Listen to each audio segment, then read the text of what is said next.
There's a moment that keeps returning to me whenever I think about human consciousness. It isn't dramatic. It doesn't arrive with lightning or revelation. It happens quietly, almost invisibly, in the space between one thought and the next. A pause, a feeling, a subtle awareness that somehow, behind all the noise of the world, something inside us is watching.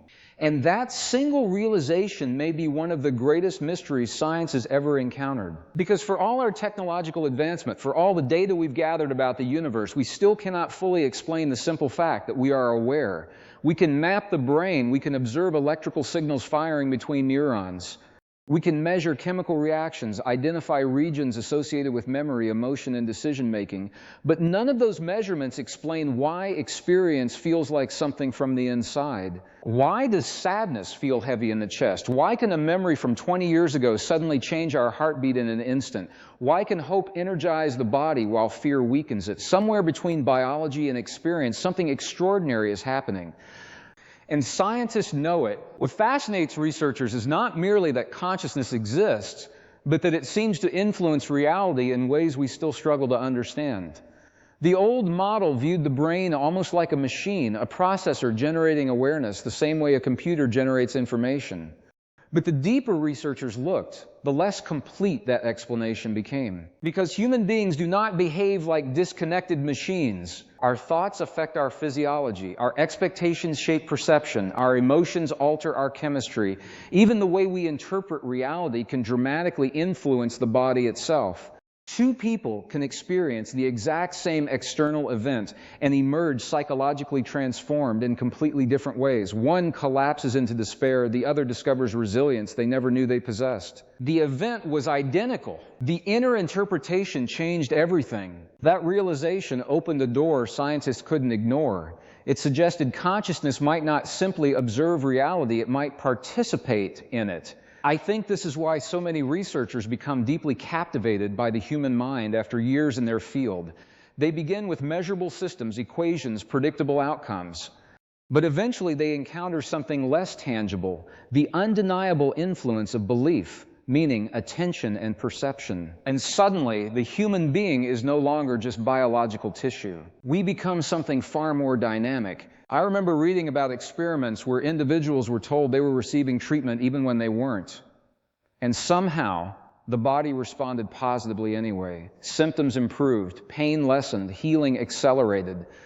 Not because of chemistry alone, but because expectation itself triggered physical change. That should stop us in our tracks, because it means the body is listening to the mind constantly, not metaphorically, biologically. Every thought we repeat, every emotional state we sustain, every fear we rehearse internally, these experiences are not remaining trapped in some abstract mental dimension. They become electrical patterns, hormonal signals, muscular responses, immune reactions.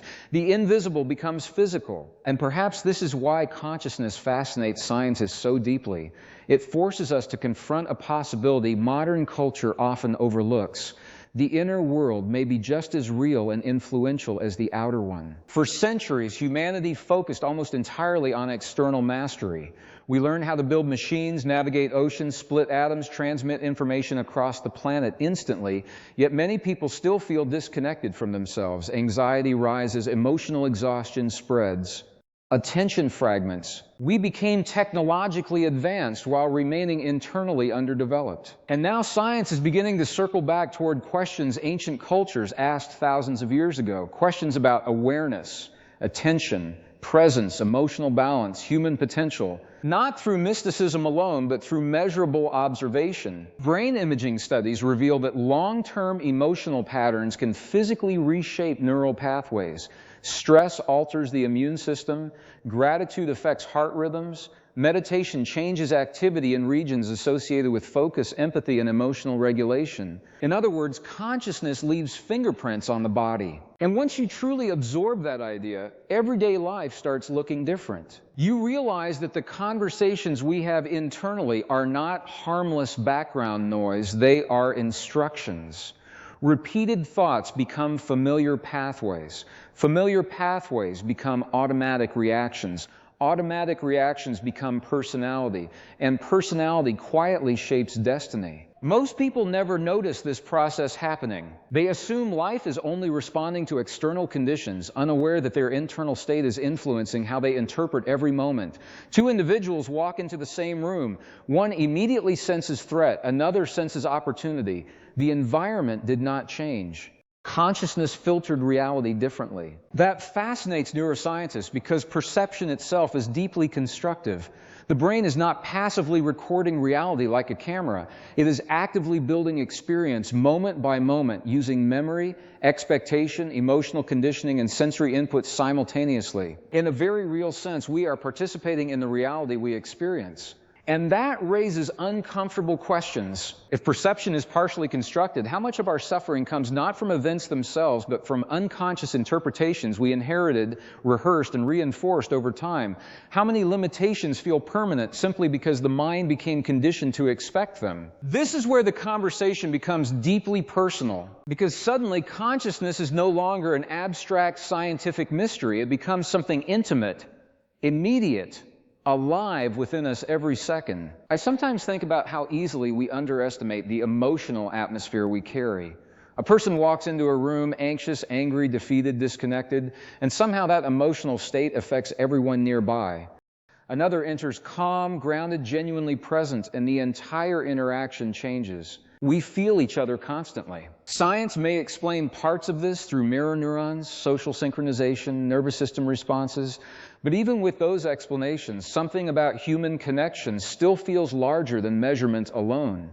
We are influencing one another in ways both visible and invisible. And perhaps that's one of the most astonishing aspects of consciousness.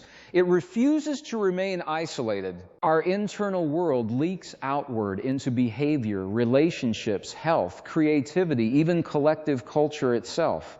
A fearful society thinks differently than a hopeful one. A distracted mind perceives differently than a centered one. And when enough people shift emotionally at the same time, entire civilizations begin changing direction. This is why the study of consciousness has become so compelling across multiple disciplines simultaneously. Neuroscience studies the brain, psychology studies behavior, physics explores the nature of observation itself, biology examines mind-body interaction. Even artificial intelligence researchers are confronting difficult questions about awareness, identity, and subjective experience. But despite all the research, one truth remains strangely elusive. We can observe consciousness, we can study its effects, we can correlate patterns with experiences, yet the direct experience of being conscious, the raw feeling of existing, perceiving, remembering, longing, imagining, still sits beyond complete scientific explanation. And maybe that mystery is exactly what keeps pulling humanity deeper into the search. Because somewhere inside us, we sense that consciousness is not a side effect of life. It may be the very center of it. And when I look at where modern science is heading now, I notice something remarkable beginning to happen. The boundary between the observer and the observed is starting to blur. Researchers are discovering that the human experience cannot always be separated neatly from the systems being studied. Because the moment awareness itself enters the equation, the entire conversation changes shape in ways that force us to reconsider what it truly means to be human. Because the deeper we investigate consciousness, the more we encounter a strange paradox. We are using consciousness to study consciousness. The instrument and the mystery are the same thing. And that creates a level of complexity unlike anything else in science. A telescope can study distant galaxies because it exists separately from the stars it observes. A microscope can analyze cells because the observer remains outside the specimen.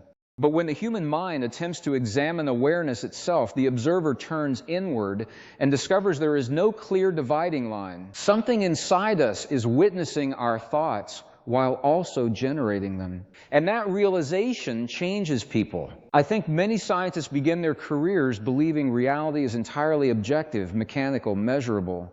But after years of studying human behavior, cognition, and perception, some arrive at a quieter, more unsettling understanding. Reality may not be experienced directly at all. It may always pass through the filter of consciousness first. That means every human being lives inside a slightly different world. Not because facts themselves change, but because interpretation shapes experience, memory shapes experience, emotion shapes experience, trauma shapes experience, hope shapes experience. The nervous system becomes a lens through which reality is translated. And once you see this clearly, you begin noticing it everywhere. You notice how fear narrows perception. A frightened mind becomes selective, scanning constantly for danger. Possibilities disappear, creativity shrinks, the future feels smaller. But in moments of emotional safety, perception expands again, new ideas emerge, solutions appear. Human beings become more adaptive, more compassionate, more resilient. The external world may remain unchanged, yet consciousness transforms the quality of reality itself. This is not philosophy alone anymore. It is increasingly observable science. Researchers studying stress discovered that prolonged emotional states physically alter the brain's architecture. Chronic fear strengthens neural pathways associated with survival responses. The body begins preparing for threats even when none are present. Stress hormones remain elevated. Sleep changes, digestion changes, immunity weakens. The mind teaches the body what kind of world it believes it lives in. Think about the implications of that. If consciousness continually communicates with biology, then our inner environment matters profoundly. Not in a simplistic positive thinking sense, but in a deeply physiological one.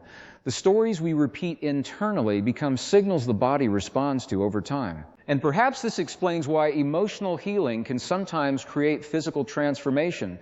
When people resolve long-held emotional tension, the nervous system shifts. Breathing changes, inflammation can decrease, energy returns. It is as if the body finally receives permission to leave survival mode. Scientists are fascinated by this because it challenges the old separation between mind and matter. For generations, Western thought treated the body almost like a machine operating independently from subjective experience. But consciousness refuses to stay confined within those boundaries. Again and again, studies reveal communication between thought, emotion, and physical systems. The heart responds to emotional states. The immune system responds to stress. The brain responds to repeated attention. Everything is interconnected. And strangely, ancient traditions understood aspects of this long before modern instruments existed, not through laboratories, but through observation of human experience over centuries. They recognized that attention shapes perception, emotional balance affects well-being, inner conflict creates suffering, presence alters awareness. Now, science is beginning to rediscover these ideas through data instead of doctrine. That convergence is fascinating to watch because it suggests humanity may be entering a new phase of understanding, one where external science and internal experience are no longer treated as enemies. For a long time, society pushed people toward purely material explanations for life. If something couldn't be measured immediately, it was dismissed.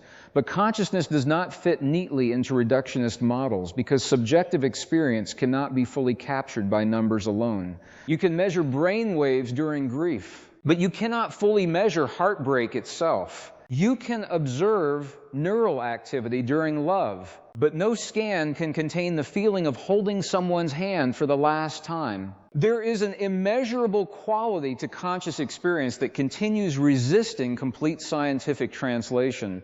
And maybe that resistance is important because it reminds us that human beings are more than systems to optimize. We are living experiences unfolding in real time. We carry memories, meanings, fears, imagination, identity. Consciousness is not merely information processing. It is the felt texture of existence itself. I sometimes wonder if modern life distracts us precisely because genuine self-awareness can be overwhelming. Silence reveals things. Stillness reveals things. When external stimulation disappears, many people suddenly encounter emotions they've avoided for years. And that confrontation can feel uncomfortable. But scientists studying attention have discovered something remarkable. The quality of our awareness directly shapes the quality of our lives. A distracted mind experiences reality differently than a focused one. Constant overstimulation fragments emotional regulation, memory, and perception. Attention becomes scattered across thousands of signals, notifications, worries, and expectations.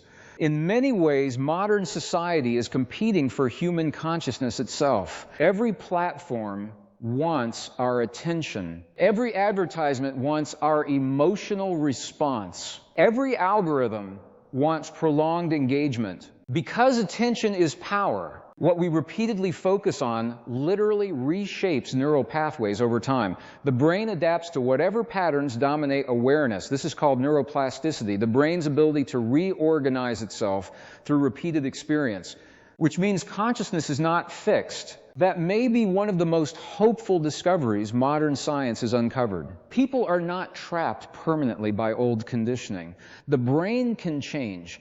Emotional habits can change, perception can change, even long-standing behavioral patterns can shift when awareness becomes intentional enough. That doesn't mean transformation is easy.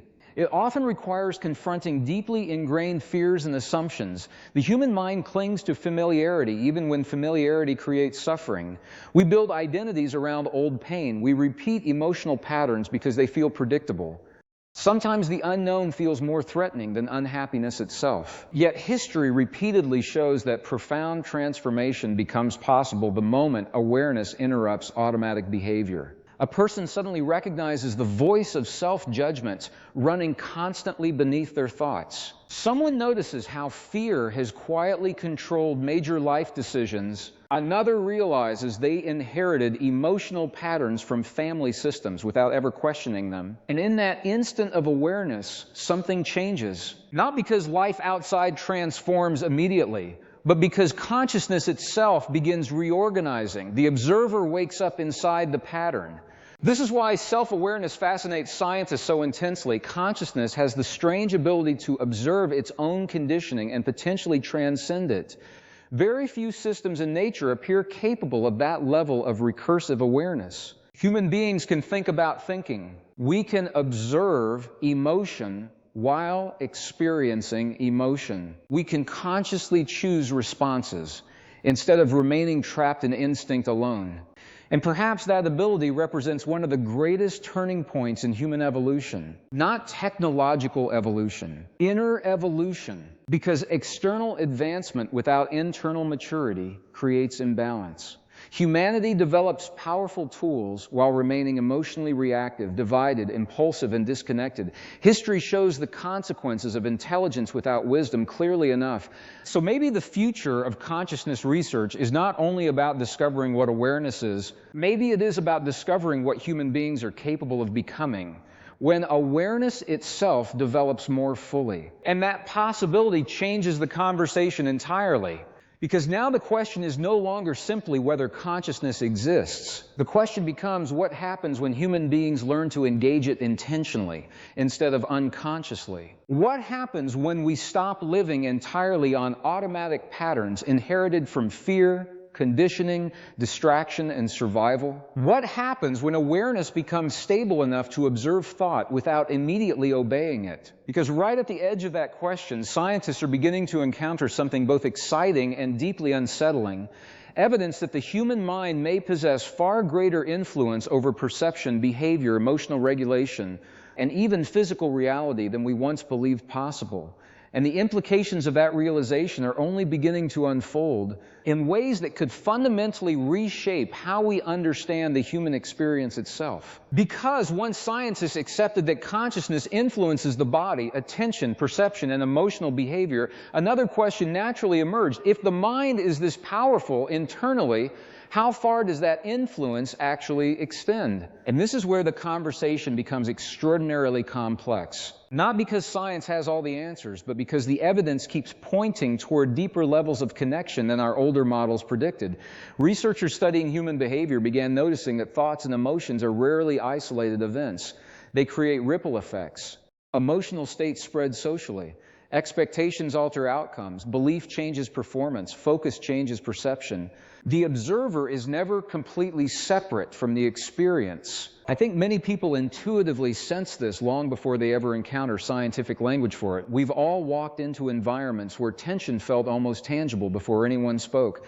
We've all experienced moments when another person's calmness affected our nervous system instantly.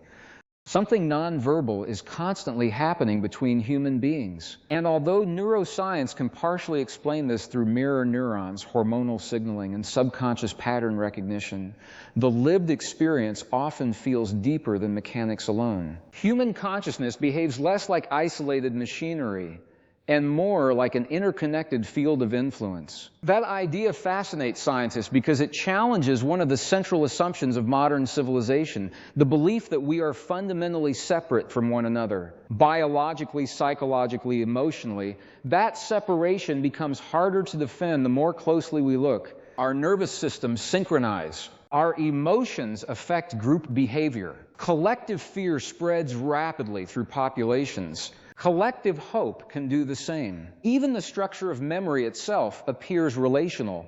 Our identities form through interaction with other minds from the moment we are born. A child's emotional environment literally shapes neural development. Safety teaches the brain one kind of reality. Chaos teaches another. In other words, consciousness develops through connection. And perhaps that explains why loneliness affects the body so profoundly. Humans are not designed merely to survive physically. We are wired for emotional resonance, social meaning, and relational stability. Studies continue revealing that chronic isolation increases stress responses, inflammation, anxiety, even mortality risk. The body interprets disconnection as danger. That should tell us something important about the nature of human consciousness. At our deepest level, we may not experience ourselves as entirely separate beings at all. And yet modern life often pushes us toward fragmentation, endless distraction, constant comparison, digital overstimulation, artificial urgency. People move through crowded cities while feeling emotionally invisible. Millions remain connected technologically while feeling disconnected internally. This creates a strange contradiction. Humanity has never possessed more information, yet many people feel increasingly uncertain about themselves. Why? Because information alone does not create wisdom. Consciousness requires integration. A person can consume endless data while remaining emotionally unaware. They can understand psychology intellectually while still being controlled by unconscious fear. They can speak about mindfulness while never truly experiencing presence for even a few minutes. That gap between knowledge and embodied awareness fascinates researchers because it reveals something essential. Consciousness is not transformed by information alone. It changes through lived experience, attention, repetition, emotional engagement, and self-observation. The brain learns differently from direct experience than from abstract concepts. And this may explain why moments of genuine insight often feel physical. A realization suddenly lands deeper than thought. The body responds, breathing changes, emotion surfaces, perception reorganizes. It is as if awareness itself expands beyond previous limitations. Some scientists describe this as cognitive restructuring. Others discuss neural rewiring. But beneath the terminology lies a profound truth. Human beings are capable of inner transformation throughout life, not superficial change, fundamental change. This is deeply hopeful because many people unconsciously believe their current identity is fixed forever. They mistake repeated patterns for permanent truth. They assume anxiety, insecurity, emotional numbness, or self-doubt are simply who they are. But consciousness research increasingly suggests otherwise. What we repeatedly experience becomes familiar. What becomes familiar feels like identity. Yet familiarity is not necessarily truth. And once people recognize this, something remarkable begins happening. They start observing themselves differently. Instead of becoming fused with every thought, they develop the capacity to witness thoughts. Instead of reacting automatically, they pause. Awareness creates space between stimulus and response. That space changes everything, because inside that pause exists human freedom. Not absolute freedom from pain or difficulty, but freedom from unconscious repetition, the ability to choose consciously instead of mechanically, the ability to respond intentionally instead of reacting reflexively. Scientists studying meditation practitioners noticed something fascinating in this regard. Long-term mindfulness training appeared to reduce activity in brain regions associated with compulsive self-referential thinking. Individuals became less trapped inside repetitive mental loops. Emotional regulation improved, attention stabilized. But perhaps the most important finding was simpler than all the neurological data. People suffered differently, not because life became perfect, but because their relationship to experience changed. And maybe this is where consciousness research quietly intersects with one of humanity's oldest questions. What does it actually mean to live well? Modern culture often answers through achievement, accumulation, productivity, status, but those external markers alone rarely create lasting fulfillment. People reach goals they once believed would complete them, only to discover the mind quickly adapts and seeks the next target.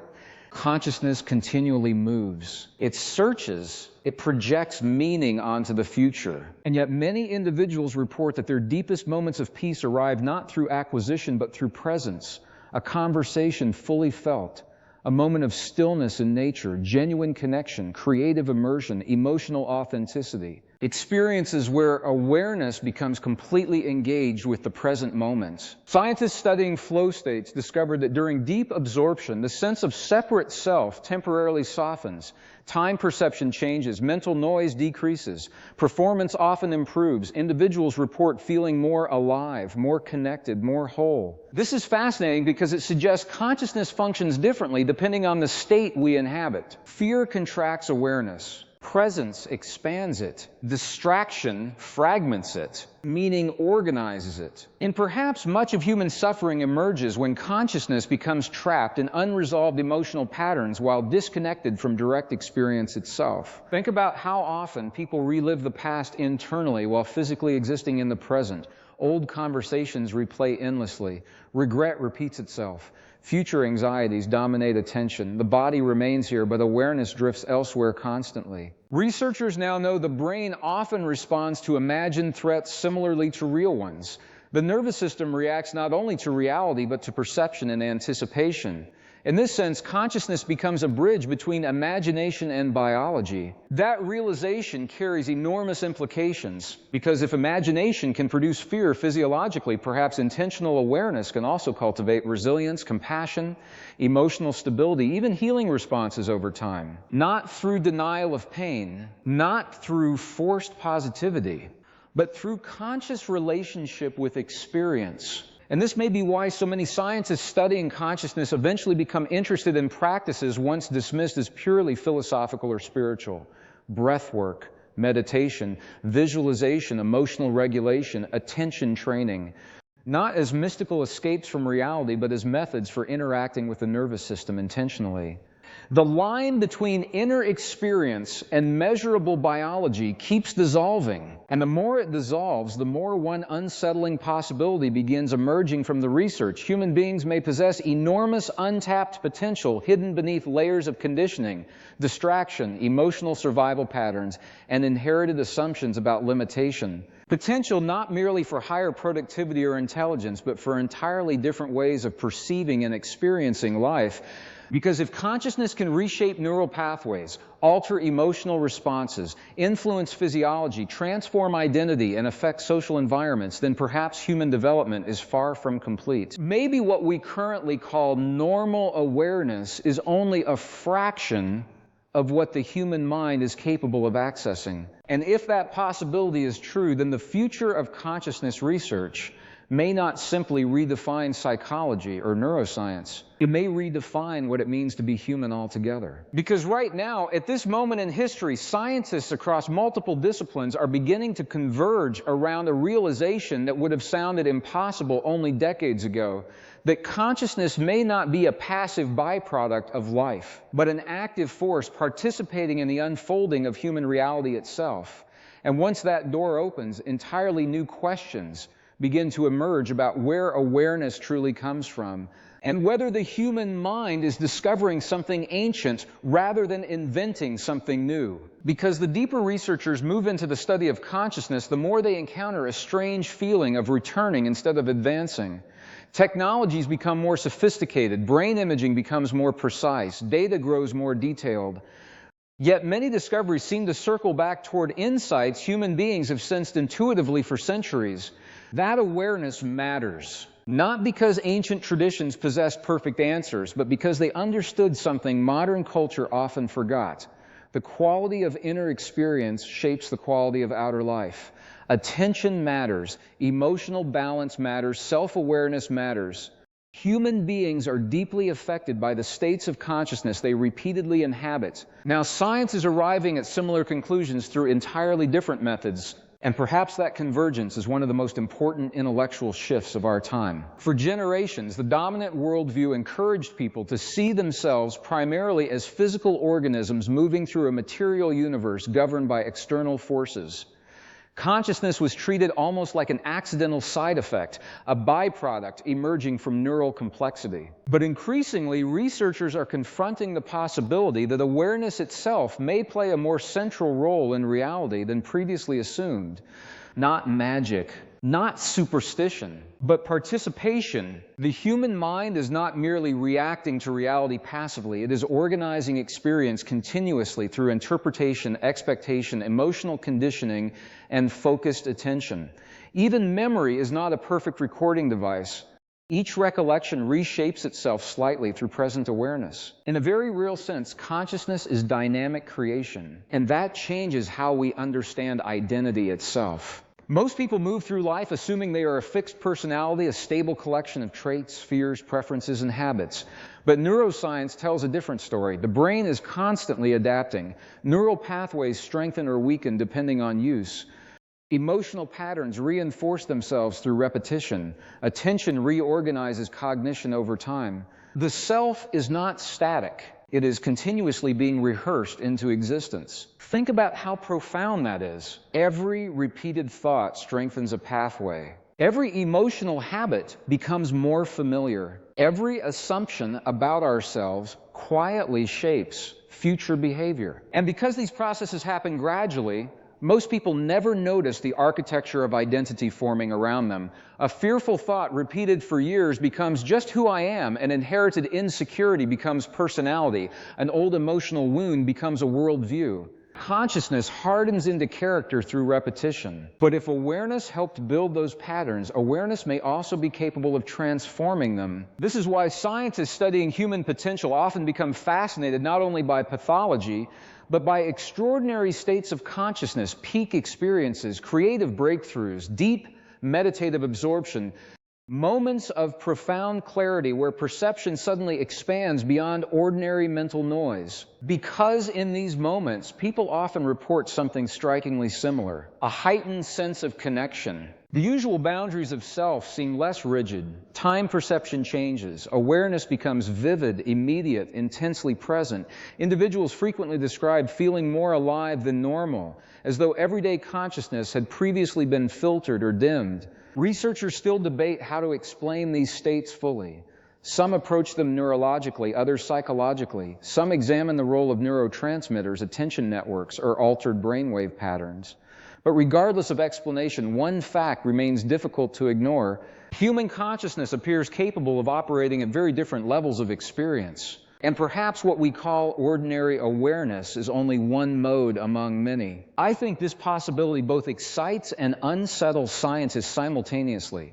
Because if human perception is more flexible than we assumed, then many of our limitations may not be absolute. They may be conditional. Conditioned by culture, conditioned by biology, conditioned by fear, conditioned by habit. Yet beneath those layers, consciousness itself may remain far more open and adaptive than we realize. You can already see hints of this in everyday life.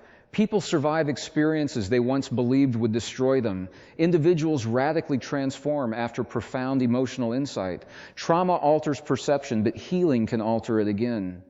Entire priorities shift after moments of deep reflection or crisis. Human beings are not as fixed as they appear, and that realization carries enormous implications for society itself. Because if consciousness shapes behavior, then collective consciousness shapes civilization. A culture dominated by fear produces different systems than one rooted in trust. A society addicted to distraction develops differently than one capable of sustained attention.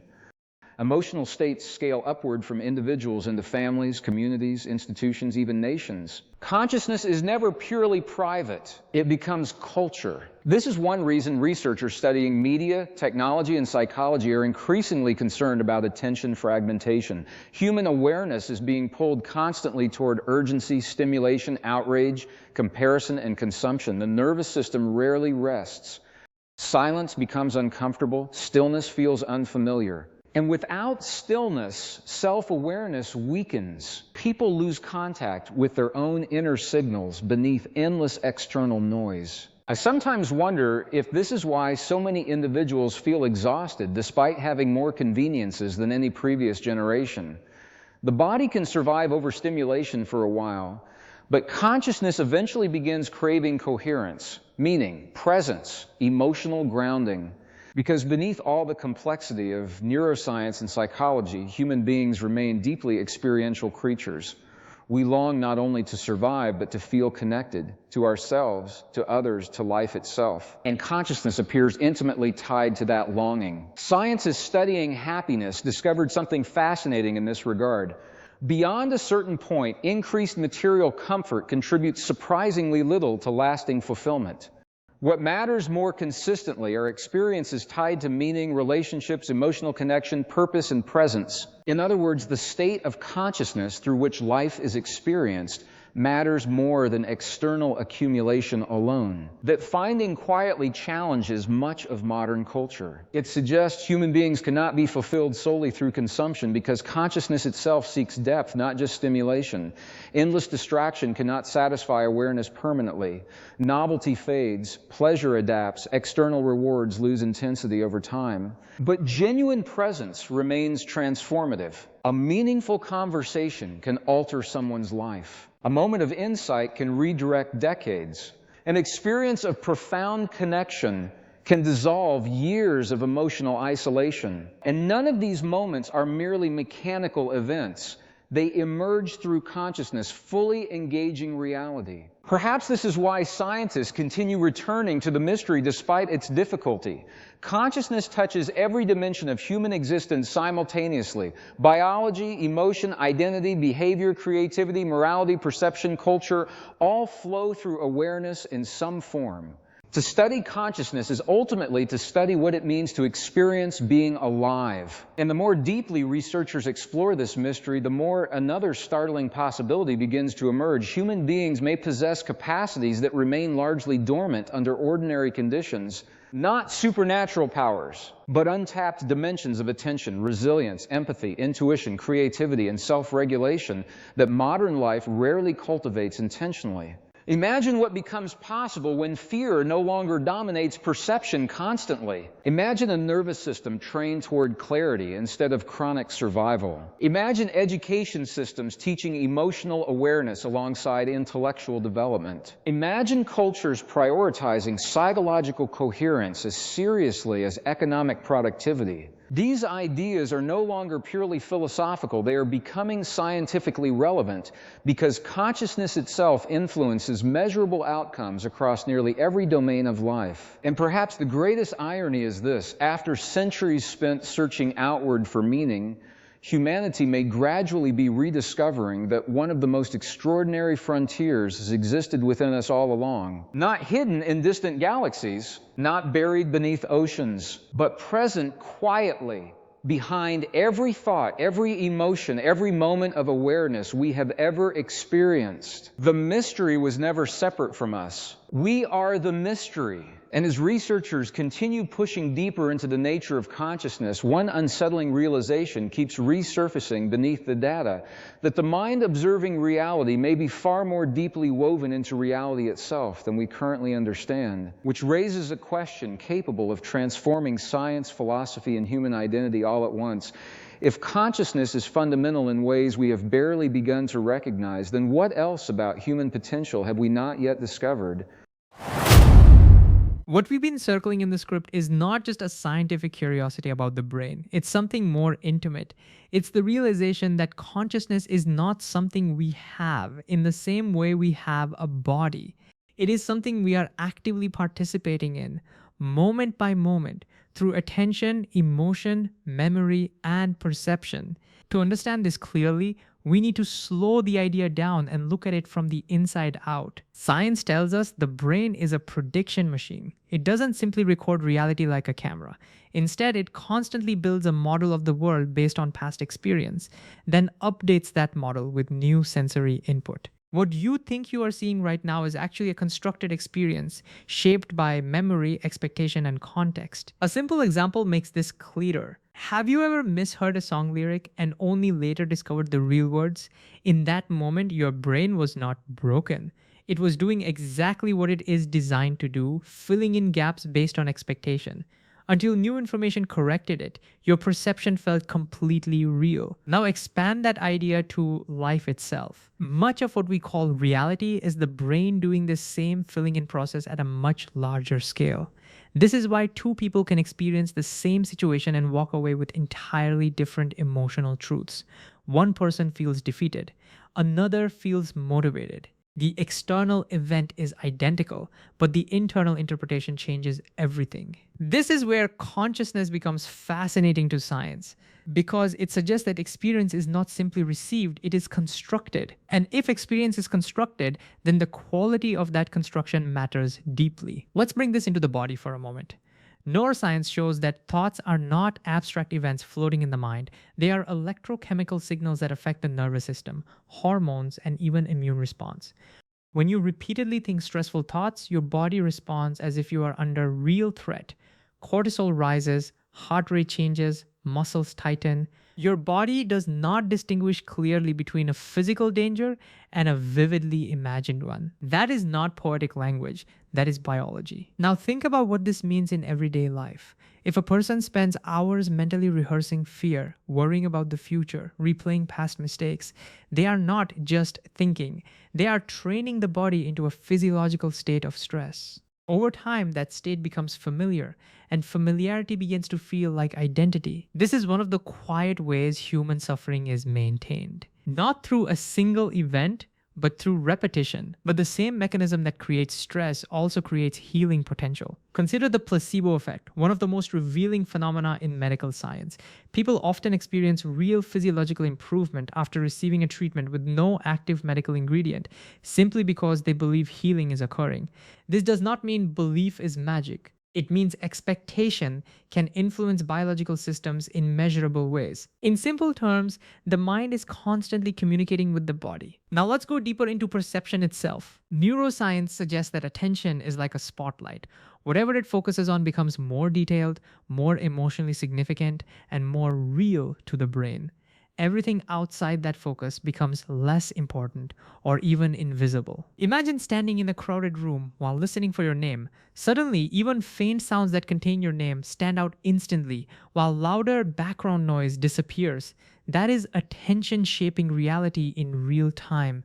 Now, scale that up to life. If your attention constantly focuses on threat, limitation, or comparison, your internal world becomes shaped around those signals. You begin to see life through that lens. Opportunities may still exist, but they fall outside your attentional field. This is why mental training is not about forcing positivity. It is about learning where attention is placed and how it is directed. A trained mind is not one that never experiences fear or doubt. It is one that can notice those states without becoming completely absorbed by them. That distinction is powerful because it creates space. And in that space, choice becomes possible. Let's connect this to emotional energy, which is often misunderstood.